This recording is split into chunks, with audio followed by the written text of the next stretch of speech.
یه طناب دار و یک سکوی چوبی و جمعیتی که صبح زود اومده بودن تا اجرای حکم قصاص قاتلی رو ببینن که بعد از 8 سال تونسته بود بزرگترین باند قاچاق مرکز ایران رو از بین ببره. به کانال کریمینال شادوز خوش اومدید. من شهدخت هستم، راوی این پرونده، و اگر مخاطب پرونده های جنایی هستید تا آخر این ویدیو کنارم باشید. بریم به استان فارس، کنار تخته، سال 1366. کسی که اون روز قرار بود اعدام شه پسر جوونی به اسم مرتضی جوکار بود که به خاطر کینه قدیمی خودش و انتقام گرفتن در طی 8 سال 8 نفر رو به قیمت قصاص شدن خودش به قتل رسوند. کینه مثل آتیش زیر خاکستر میمونه که هر وقت اراده کنی دوباره شعله ور میشه و ممکنه با خودت فکر کنی انتقام گرفتن تو رو آروم میکنه، در صورتی که انتقام فقط روحت رو تاریک تر میکنه. اما داستان مرتضی یک پرونده قتل ساده نیست، بلکه این روایت کودکیه که هرچی بزرگتر شد کینه و داغ پدرش هم باهاش بزرگتر شد و سالها طول کشید تا مرتضی تبدیل بشه به بزرگترین گنگستر و قاتل سریالی ایران. سال 61 پسری توی منطقه کنار تخته کازرون به دنیا اومد. مرتضی همراه پدر، مادر و 5 برادر خودش زندگی میکرد. یه روز صبح توی سال 66 مرتضی 5 ساله داشت توی حیاط خونه با برادرش بازی میکرد که 2 مرد ناشناس میان دم در خونه دنبال پدرش. مرتضی میگه پدرش لحظه‌ای که این 2 نفر اومدن دنبالش انگار میدونست اونا دقیقاً برای چه کاری اومدن و بدون هیچ حرفی یه خرما از درخت توی حیاتشون میکنه و همراه اون 2 نفر میره. طبق گفته های مرتضی این آخرین باری بوده که پدرش رو از نزدیک میدیده و تا ابد این صحنه رو فراموش نمیکنه. پدر مرتضی یک تک‌تیرانداز حرفه‌ای بود که با یک باند قاچاق و راهزنی توی کازرون همکاری میکرد. فردای اون روز یه مردی به اسم ماشالله میاد خونه مرتضینا تا یه خبری رو بهشون بده. اون میگه که یکی دیگه از اعضای باندشون به اسم هاشم بهش دستور داده تا پدر مرتضی رو بکشه. خانواده جوکار الان عملاً بی سرپرست شده بودن و حتی نمیدونستن پدر خانواده کجا دفن شده. چندین بار از هاشم شکایت میکنن اما شکایت هاشون راه به جایی نمیبره و موفق نمیشن گیرش بندازن. هاشم که رئیس این باند بود هر بار ادعا میکرد که ماشاللهی که اومده در خونه خانواده جوکار و اون خبر بد رو بهشون داده مواد مصرف میکنه و تحت تاثیر مصرف مواد توهم زده و این خبر حقیقت نداره و هر بار از زیر اتهامات خودش فرار میکرد. جدا از همه اینها گفته شده که هاشم نفوذ و پارتی زیادی داشته و خیلی راحت میتونسته توی دادگاه مسیر پرونده رو تغییر بده و هر بار بدون اینکه ذره‌ای توی دردسر بیفته اوضاع رو به نفع خودش تغییر داده، جوری که انگار هیچ اتفاقی نیفتاده. مرگ پدر مرتضی به غیر از خودش روی کل اعضای خانواده تأثیر بدی گذاشته بود و مرتضی هم مثل اکثر بچه‌ها وابستگی شدیدی به پدرش داشت. این وابستگی و علاقه بین پدر و پسر به حدی بود که مرتضی شب و روز نداشت و الان چون این خانواده بی سرپرست شده بودن تمام فشار و مسئولیت خانواده افتاده بود رو دوش مادر و اون مونده بود با کلی بچه کوچیک و مشکلات مالی. مشکلات زندگی این خانواده هر روز بیشتر و بیشتر می شد و مشکلات مالی به قدری بهشون فشار آورده بود که برادرهای مرتضی مجبور شدن دبیرستان و راهنمایی رو رها کنن و برن بگردن دنبال یک شغل مناسب تا کمک حال خانواده باشن. عاقبت مرتضی هم همینطور شد. اونم بعد از اول دبیرستان توی 16 سالگی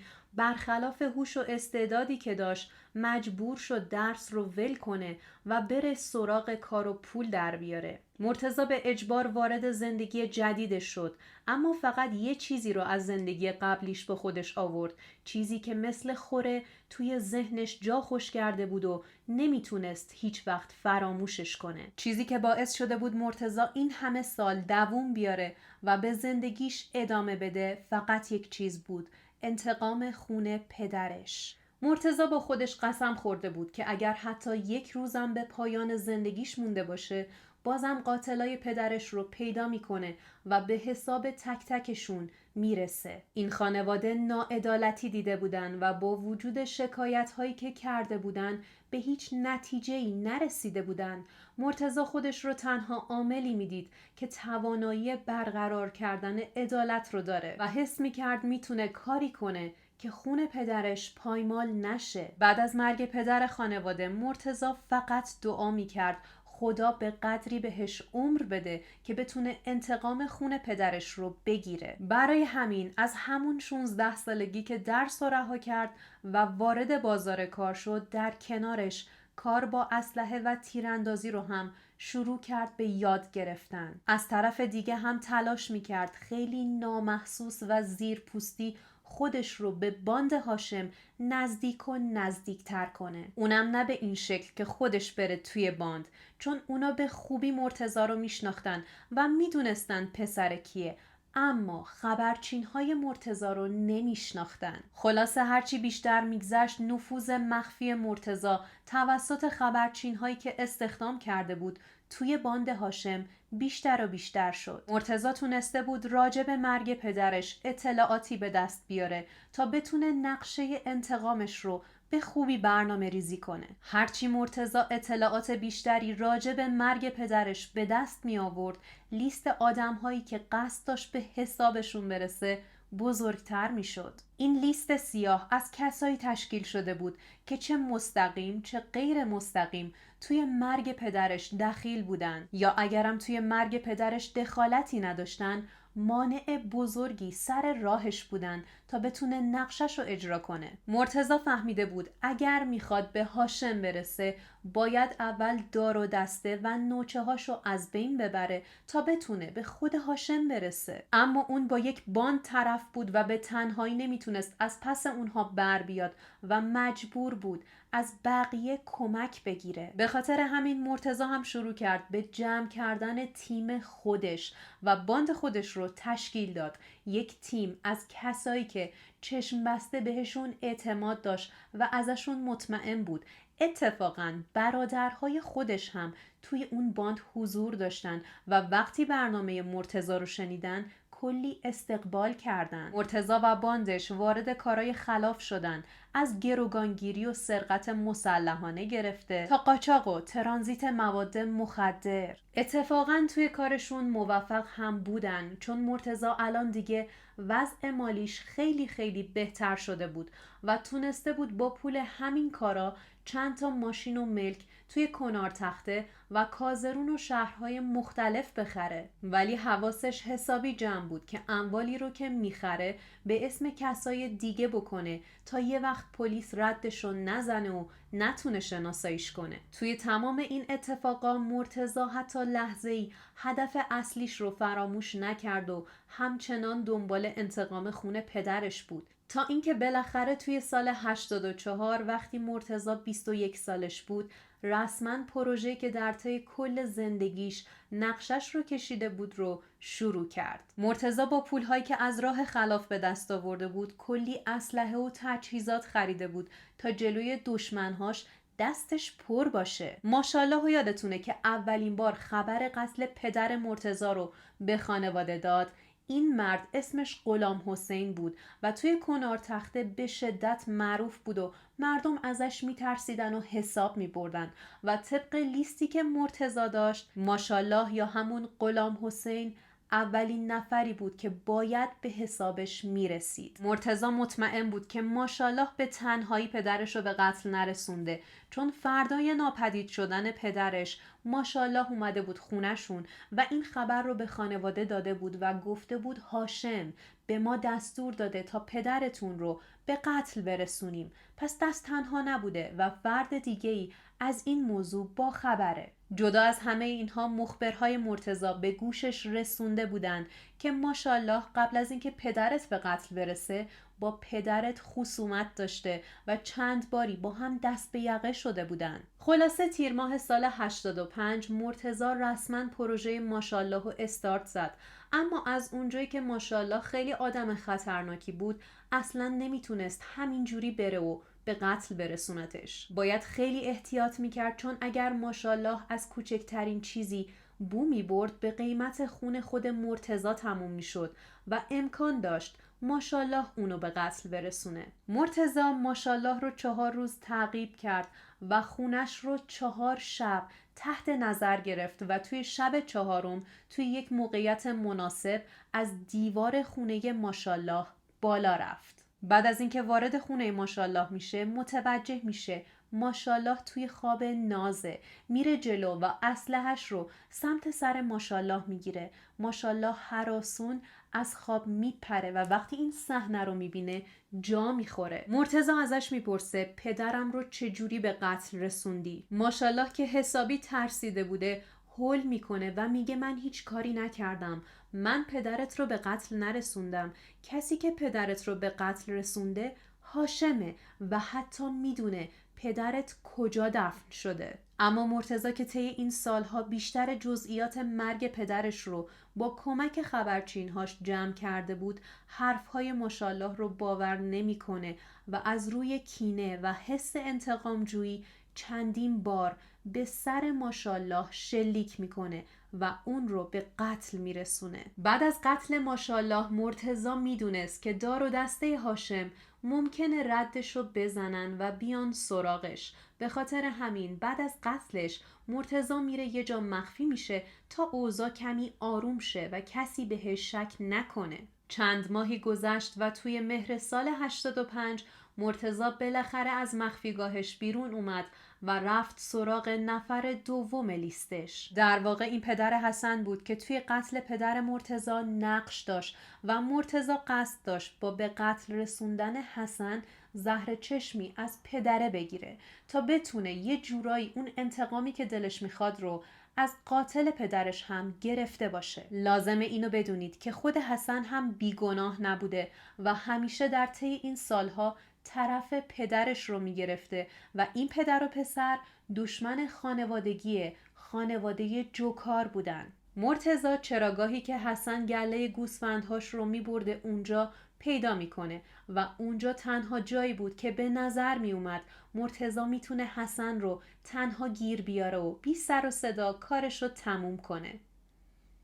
بعد از پیدا کردن اون چراگاه از پنجره کلبه‌ای که حسن شب رو توی اون میگذرونده یک چراغ روشن میبینه و متوجه میشه حسن تنهاست و دست به کار میشه. درست چند روز قبل از اینکه توی دام بیفته مادر مرتضی میره سراغ حسن و ازش میخواد امانتی که سالها از شوهرش پیش این خانواده بوده رو بهش برگردونه، اما حسن انکار میکنه و با فحش و دعوا مادر مرتضی رو از اونجا بیرون میکنه. همین واسه مرتضی کافی بود تا خیلی راحت و بی درد سر حسن رو تعقیب کنه و توی یک موقعیت مناسب گیرش بندازه و کارش رو تموم کنه. دیگه کشتن آدم ها برای مرتضی شده بود مثل آب خوردن و نه تنها از این کارش پشیمون نمیشد بلکه بهش افتخار میکرد و این بار بعد از کشتن حسن قایم نشد و خیلی راحت بین مردم حضور پیدا میکرد. خبر قتل حسن به دست مرتضی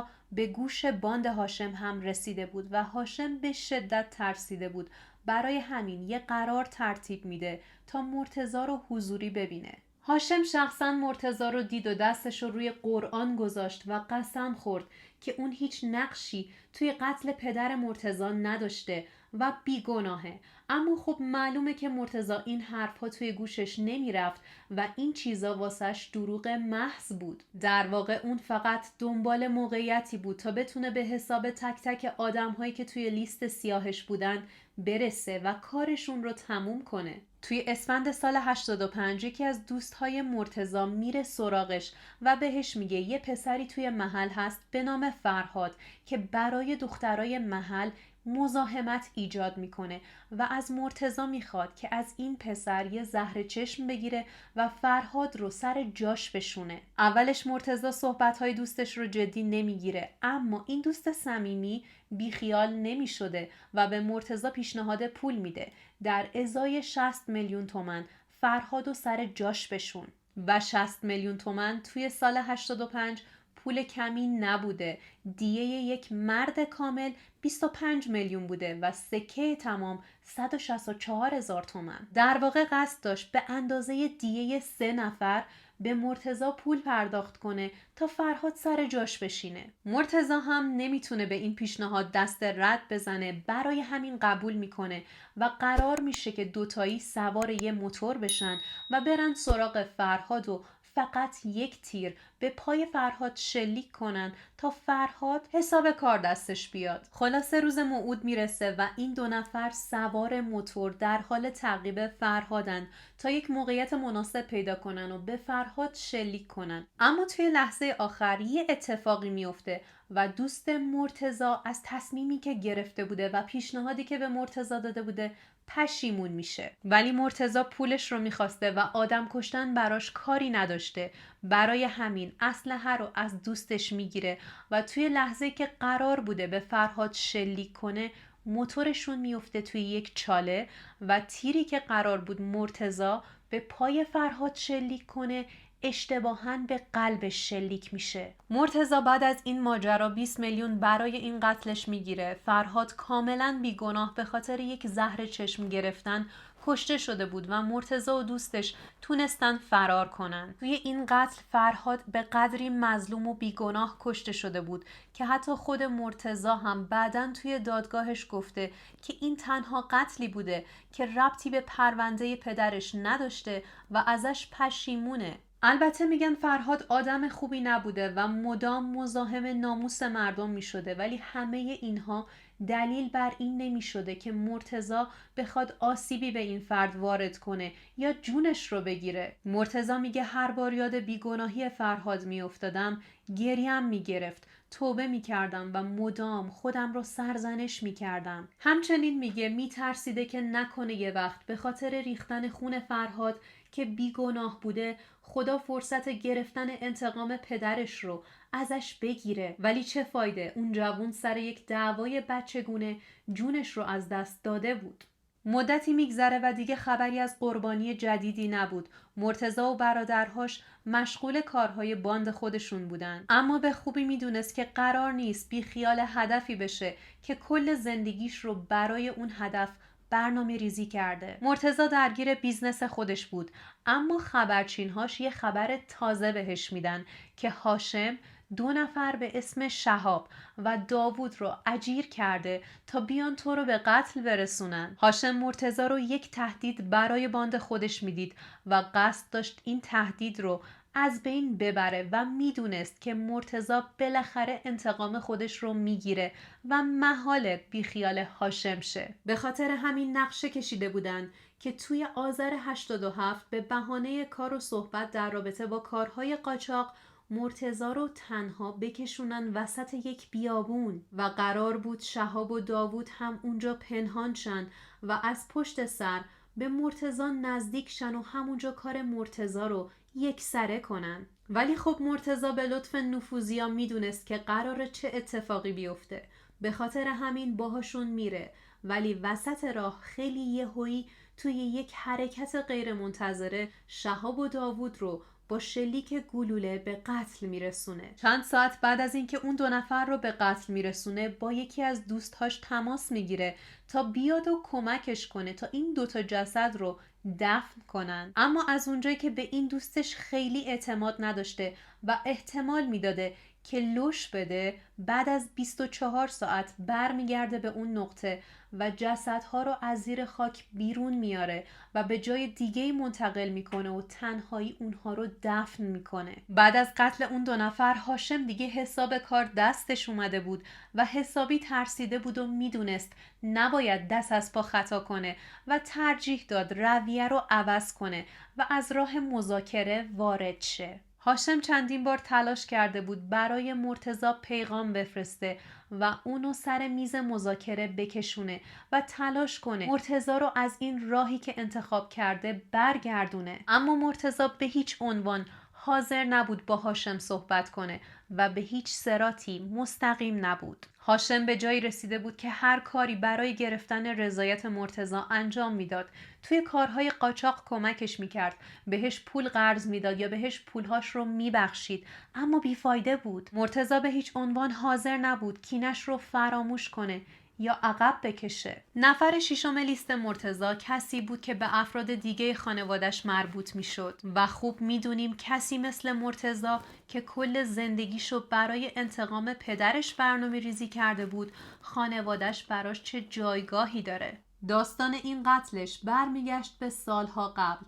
این یکی راجع به یک داستان عشقی مربوط به یکی از برادرهای مرتضی بود. چند سال قبل مرتضی و خانوادش میرن به یک روستا تا از یکی از دخترهای اون روستا خواستگاری کنن. همه چیز به خوبی پیش میره تا زمانی که فردی به نام رضا وارد داستان میشه. حالا رضا کیه؟ رضا یکی از معتمدهای اون روستا بوده که درست وقتی این وصلت داشته سر میگرفته میره پیش پدر عروس و از خانواده جوکار بد میگه و به پدر عروس میگه مرتضی و برادرهاش آدمهای درستی نیستن، دخترت رو به این خانواده نده. پدر عروس هم کم لطفی نمیکنه و تمام این ماجرا رو میاد برای مرتضی و برادرهاش تعریف میکنه و این وصلت به هم میخوره. کاملا طبیعیه که مرتضی و برادرهاش از این اتفاق عصبانی باشن و تصمیم میگیرن یه درس درست و حسابی به رضا بدن. مرتضی مثل قتل‌های قبلیش رضا رو هم تحت نظر میگیره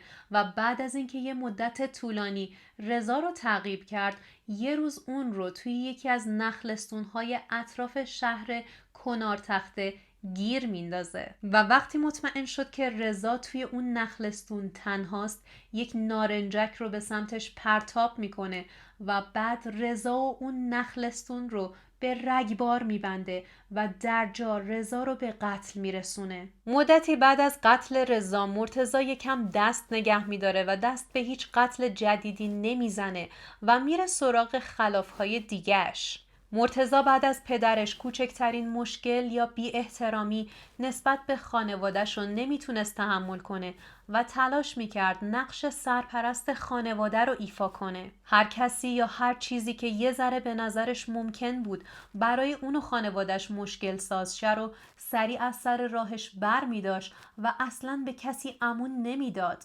عملاً خانواده تبدیل شده بود به یه بهانه برای مرتضی تا هر کاری که دلش میخواد بکنه و جون هر کسی رو که دوست داره بگیره، غافل از این که این اعمالش بالاخره دیر یا زود ممکنه یه تاوانی داشته باشه. مرتضی همچنان درگیر کارهای باند خودش بود و ترجیح میداد فعلا قتل جدیدی انجام نده.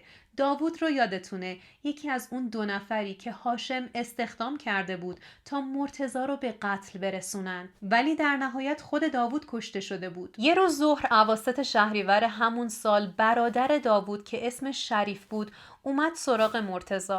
شریف هم توی دار و دسته هاشم بود. شروع کرد به تهدید کردن مرتضی و بهش گفت که از قضیه قتل داوود و شهاب خبر داره و انتقام برادرش رو میگیره. شریف تا اینجای کار اسمش توی لیست مرتضی نبود، اما توی این مسیر برای اولین بار مرتضی ترسیده بود، چون احساس میکرد ممکنه هر قتلی که انجام میده چند نفر از عزیزانش متوجه بشن و به قصد گرفتن انتقام بیان سراغش. پس برای همین باید محکم کاری میکرد و شریف رو هم حذف میکرد. با خودش میگفت امروز شریف اومده سراغم، فردا ممکنه کسای دیگه‌ای بیان سراغم و به خاطر قتلایی که ازش باخبرن ازم انتقام بگیرن یا به خودم یا به خانوادم آسیب برسونن. مرتضی که نمیخواست ریسک کنه مثل همیشه از همون روشی که بلد بود استفاده کرد.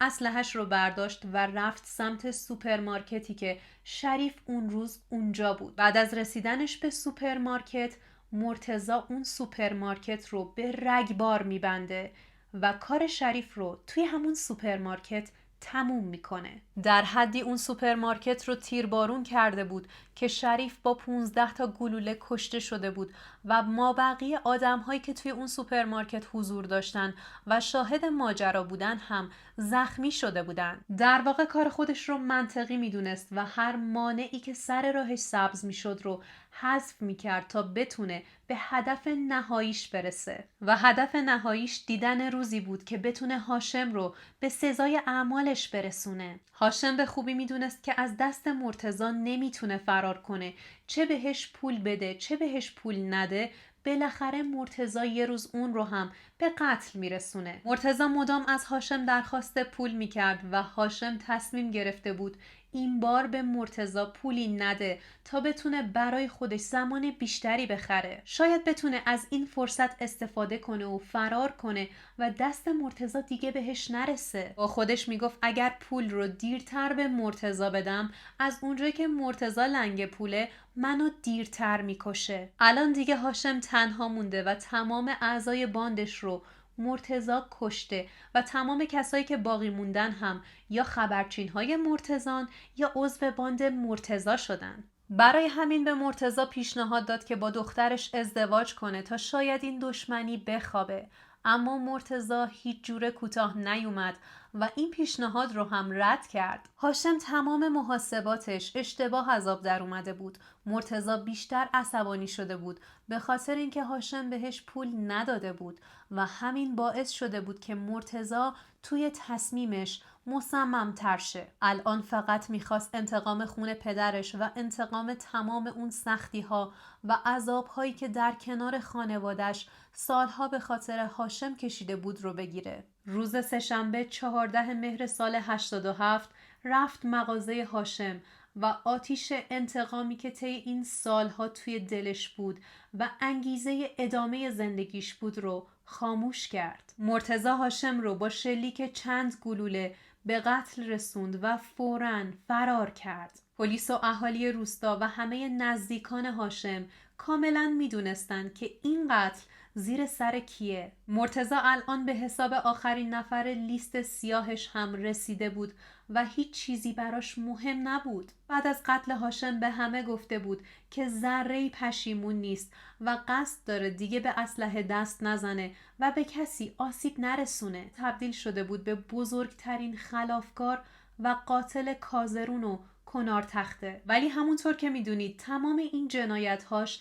یک تاوانی داشت. مرتضی بعد از اینکه هاشم رو به قتل رسوند متواری میشه و فرار میکنه و میره توی یکی از پناهگاهاش و در نهایت پلیس توی سال 88 مرتضی رو توی ملایر پیدا میکنه و دستگیرش میکنه. دادگاه مرتضی و برادراش که همدستهای درجه یکش بودن تشکیل شد. مرتضی توی اون دادگاه ها تمام تلاشش رو کرد تا حداقل برادرهاش رو تبرئه کنه و همه چیز رو گردن گرفت. برادرای مرتضی توی بازجویی هاشون ادعا می‌کردن توی هیچ کدوم از قتل ها نقشی نداشتن، اما خانواده های مقتولین و یه سری از شاهدا میگفتن خودشون یکی از برادرهای مرتضی یعنی نریمان رو موقع شلیک گلوله توی یکی از قتل‌ها دیده بودن. البته که هیچ کدوم از شاهدا مدرکی نداشتن، ولی خب مرتضی با اطمینان و نهایت خونسردی توی تمام این دادگاه‌ها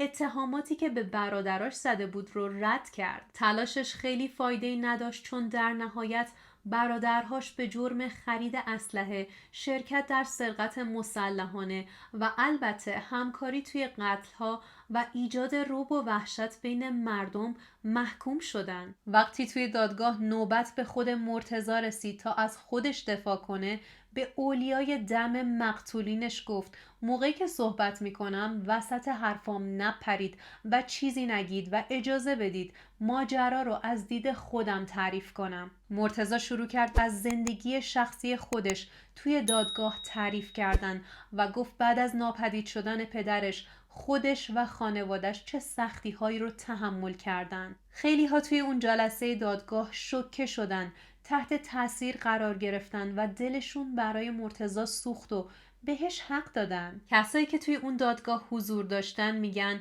مرتضی حتی یک لحظه هم نه صداش لرزید و نه از کارهایی که کرده بود پشیمون بود. اتفاقا خیلی محکم و با غرور صحبت میکرد.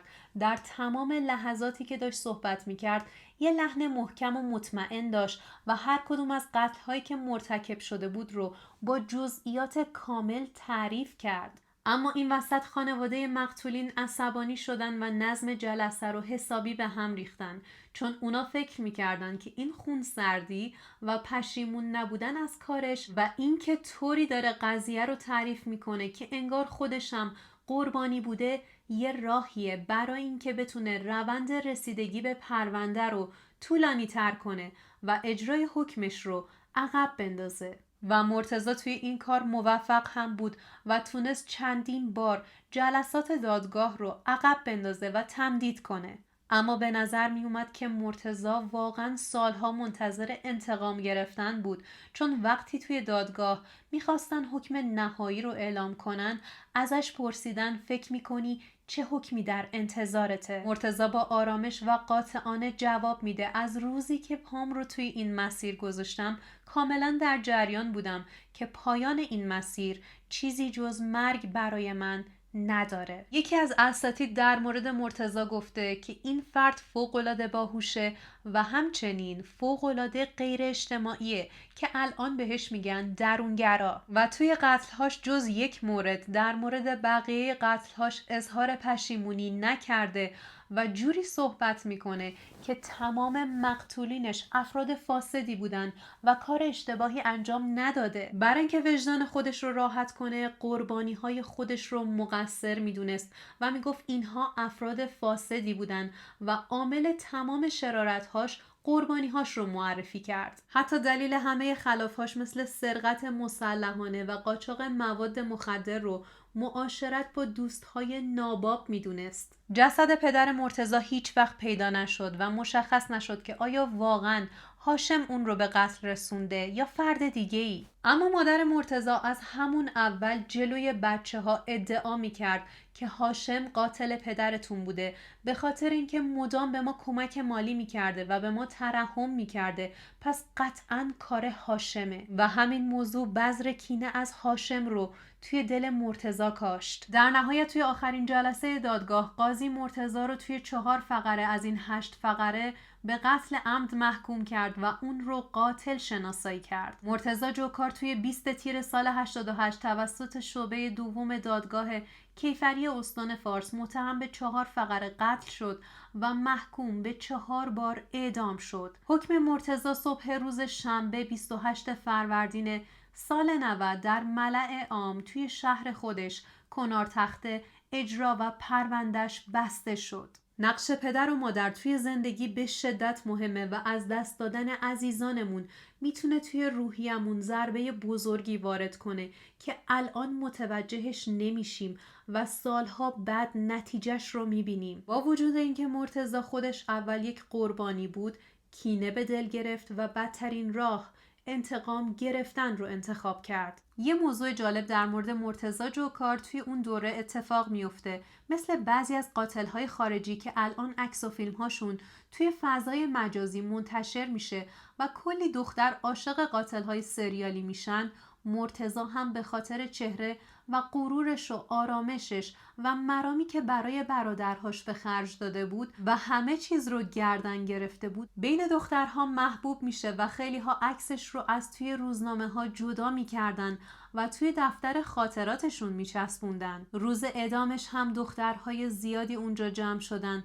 تا برای همیشه با مرد رویاییشون خداحافظی کنن. در نهایت مرتضی بزرگترین گنگستر ایران بعد از 20 سال موفق شد انتقام خون پدرش رو بگیره. این پرونده به شدت من رو یاد ماتیلدا توی فیلم لیون انداخت که قطعا همتون دیدید و همچنین مرتضی جوکار معروف به جان ویک ایران چون به شدت شباهت داره به شخصیت اصلی این فیلم و بهتون پیشنهاد میکنم حتما این دوتا فیلم رو ببینید. من شهداخت هستم، راوی پرونده های جنایی و ممنونم که تا این لحظه کنارم بودید و بی‌صبرانه منتظر شنیدن نظراتتون توی کامنت ها هستم و بهتون پیشنهاد میکنم ویدیوهای قبلی کانال رو از دست ندید و اگر برامون کامنت انگلیسی بذارید بهمون محبت میکنید، چون متاسفانه لایک و کامنت هاتون میپره و ثبت نمیشه. و اگر هنوز این ویدیو رو لایک نکردید از همین پایین میتونید این ویدیو رو لایک کنید و سابسکرایب کنید و مرسی.